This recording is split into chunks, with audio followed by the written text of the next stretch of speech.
Welcome to the SUTV Live post-game show. We're looking back on a first win of the season for Sheffield United. They took care of business this afternoon, beating Millwall by 2-0.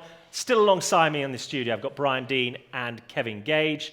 Gagey, fresh from his position in the commentary box, getting your breath back. As performances go, that gave us pretty much everything we wanted following the opening day defeat.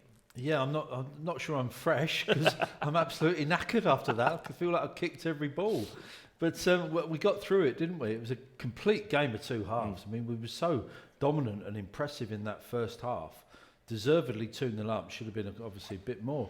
But wow, Millwall came back into that second half like you wouldn't believe. And as much as we didn't play up to a normal high standard second half, I don't think we were allowed to by a very good Millwall side. I have to give them major credit for the way they came back into the game. We'll discuss both the goals in a moment, but I want to get your thoughts on the debutant, Anil Amahodic. We talked him up pre-game. He delivered.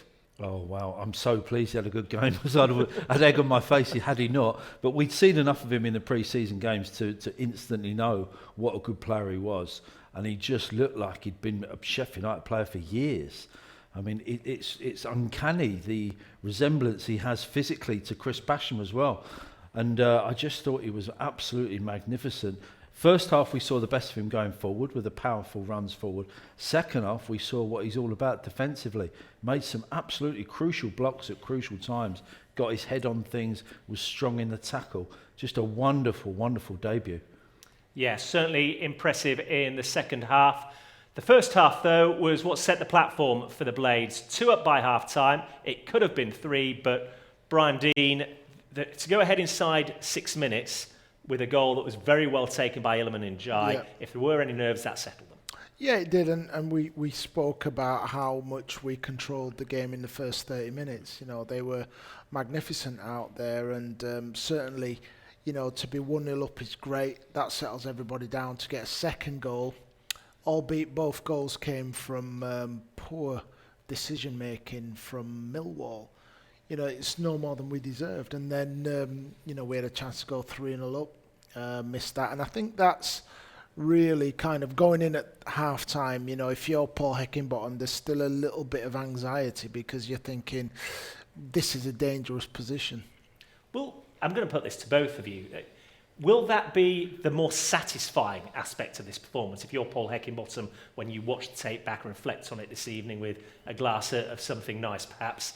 The fact that you've gone 2 up, but you never allow... I don't think West Fodringham had to make a save in the entire match. For all the pressure we talk about in the second half, the Blades actually shut the game down and controlled it quite well. Yeah, absolutely. The talk all week has been about all these fantastic creative footballers we've signed. You know, the Man City, McAtee and Kedra last week, etc., etc.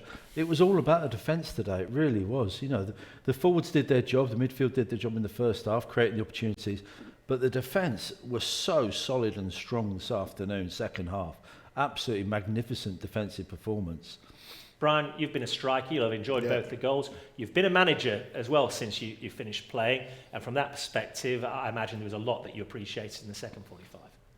Yeah, I did. I think it was a good workout for the team generally. You know, you see the work rate of the likes of Sander Berg. There was a couple of times where, you know, he's made it right back into the box and cleared made a couple of defensive headers, and that's great to see. That means that your whole units are working in unison. So, yeah, I mean, look, he's going to be very satisfied in that changing room. I think what's really been exciting for me is seeing the two new centre backs playing. You know. Because I think it gives Heckingbottom a level of flexibility, whether he wants to go to 2 at the back or whether he goes to 3. We've seen how competent both of them are on the ball, but we've also shown they've got a little bit of steel as well. Yeah, absolutely. Okay, stay right there. We'll pick this up in a moment, but first let's get some reaction from the players, get their thoughts on today's outing, and particularly the scorer of the first goal, Iliman Ndiaye. Iliman, a win, 3 points, clean sheet. What's it like in that dressing room you've just come from now? Everyone's buzzing. Obviously, first game we didn't get the 3 points, but coming to the 3 points today, we'll hopefully continue the momentum and Yeah. A good day for the team, a good day for you as well. Well taken goal. Talk us through it. We've had that type of finishing joy yesterday, to be fair, with Jack Lester. So a big praise to him for putting that into us. But I'm happy to be back on the score sheet and hopefully the first of many. So when you saw it bounce and you were clean through, eyes lit up a bit? Listen, I just was ready to get the ball and just first of all score the goal, and yeah. Well, it was well taken. We certainly enjoyed watching it here. The perfect start as well, because you've started both games now this season. I imagine from a confidence perspective, if nothing else, that's a huge boost for you, isn't it? Yeah, I think obviously last season I've had a quite decent season, and I'm trying to just pick it up from especially the end of the season, score quite a few goals and going again this season. And playing off Rian as well, I know you two played a lot together through pre-season. It looks like you've developed quite a chemistry there. Yeah, I mean, I think we understand each other well. Yeah, I don't know how to answer this one, but how can I say? You seem to play off each other very well. Yeah. You seem to know where the other one is and link up. Oh yeah. I think that's we try to do that in training. Play together and just every time try to stay close to each other, and obviously stay as close to the goal to try to get goals. Now, before the game, we spoke to Rhys Norrington-Davies and mentioned there was going to be a debutant in the starting 11. We've decided to call him Anil. How do you pronounce his surname? That's a difficult one. You go with We're sticking with Anil, are we? We're sticking with Anil, yeah. He seemed impressive out there. He's quite composed in possession and obviously a big, strong defender as well. Yeah, I really liked him. Yeah, very aggressive. I kind of like when our defense is really aggressive. So yeah, he's composed. So yeah, got a great Have you player. gone up against him in training? Yeah, a couple of times. What's he like to play against? I like it. I like it to have to. He helped me out. I help him out. So yeah, he's quite tough though. He's really quite tough. Yeah. Yeah, he looks it for sure. But overall as well, obviously there's disappointment of the way it finished with the playoffs last season. There's a lot of expectation outside of the camp as well as inside it, no doubt, this season. I imagine a performance like we've just seen against Millwall, that just assures everybody that you are what you think you are and you can compete and go again this time around. Yeah, I think so. We know how to play. We know what is expected of us to do, and I think just play our own game, and I think we can go quite far. And the games come thick and fast this month, don't they? You've got West Brom in the League Cup on Thursday night, Middlesbrough again then next weekend as well. Do you enjoy the games coming thick and fast? More so, I imagine, if you're winning. I can't do with no games. I like when games comes. So I don't know. We're just gonna stay ready, train hard, and keep getting the 3 points. Yeah. And we saw you come off in the second half today. Is that just a touch of cramp? Yeah, just a little touch. Yeah. Going to be all right for the next game. Yeah, it'll be all right. Yeah. That's what we like to hear. Yeah, all right, Iliman. Thanks for your time. Well done today. Thank you very much. So Iliman Ndiaye clearly happy to be on the score sheet, and understandably so, Brian Deane, because as a striker, you want to get that first goal under your belt for the start of the season. Oh, absolutely. I mean, I've talked about this on numerous occasions where, the quicker you score at the beginning of the season, the more you can relax and you can think about your next opportunity without thinking you're under any pressure. So, from a forwards point of view, marvellous. Coming back to the penalty from me, I would have loved to have seen Rian Brewster take the penalty and perhaps, get off the score sheet as well, because he worked it himself. He did fantastically well. And it's just getting rid of that little bit of pressure. I know from my point of view, he'll be sat at home reflecting and thinking, I should have taken that because that would have been my opportunity. And the other thing is, which you won't realise, is that he's seen Iliman score and he's thinking, right, he's a leading scorer now. And that's how forwards think. So you want that competition, though. Absolutely. It's great. It'll fire up everybody else.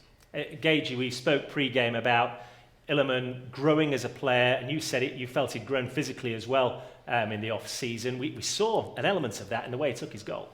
Oh, I just think he's a superb footballer. You know, he's kind of turned into my favourite player now, my next favourite player.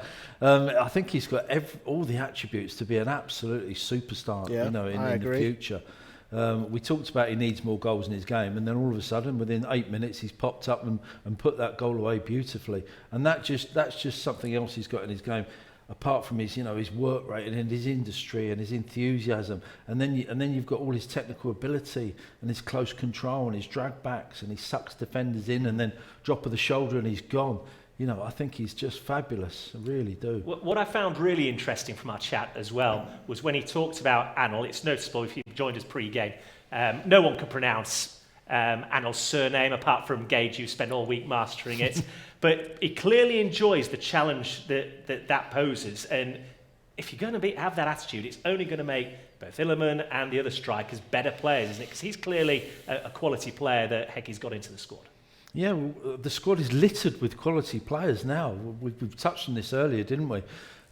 It's going to be a question of where do we fit all these players in, and the competition for places is absolutely fierce now. I mean, after that decent performance today, good all-round performance, defensively and creatively going forward.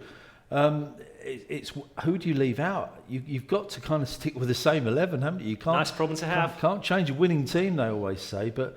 No. It's just so many options.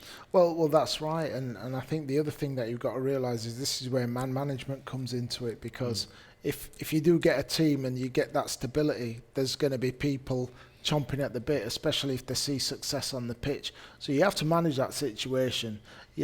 Gone are the days where, when we were coming through, where the manager would say, right, okay, that's the team, and these are young players with a different attitude now, and they all want to play, and you've got to find a way of keeping everybody happy. Like I say, nice problem to have. Chaps, as always, thank you very much for your time. We've certainly enjoyed this one this afternoon, and a reminder that the games keep coming thick and fast. League Cup action is up next for the Blades this Thursday evening. It's a trip to the Hawthorns to take on West Bromwich Albion. An 8 p.m. kickoff for that. SUTV Live will be on air from 7:30 p.m. Join us for that one. But for today, importantly, the Blades came into this game, wanted to get off the mark. They did it with some style. 2 goals, a clean sheet to boot, and the all-important 3 points. Enjoy the weekend.